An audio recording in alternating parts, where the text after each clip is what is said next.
आगम आचार्यावीण इतरा स्थिरावेना तत्वबुद्धी स्वबुद्धी कल्पनेचे अनंत तारे न चुकविती लख 84 फेरे आगम आचार्येंदू एकची पुरे मग तमनुरे लवलेश इतरान साधे जे बहुसायासे तेच साधील तो अल्पायासे जो दृढ धरी त्या सद्गुरूचे कासे तया प्रकाशे सद्विद्या सकार्य अविद्या जेथ सरे सच्चिदानंद स्वरूप स्थिरे स्वस्वरूप स्थिती अवतरे मोक्ष दुसरे नाम त्या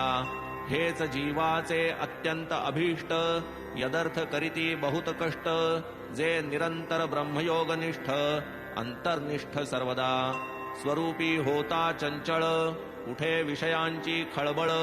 झाली या स्वरूपी निश्चळ येई विकळता विषयाते स्वरूपी जो विमुख विषय तया सदा सन्मुख तोच होता स्वरूपोन्मुख विषय मुख फिरविती मोक्ष मात्राचीच इच्छा करी अन्यार्थी निरिच्छ अभ्यंतरी इह परत्रार्थ तृष्णालेश न धरी तोच अधिकारी मोक्षाचा यातील जो एका लक्षणे उणा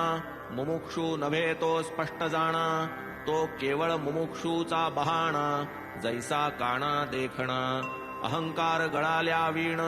न होता लोभाचे निर्मूलन न होता मन निर्वासन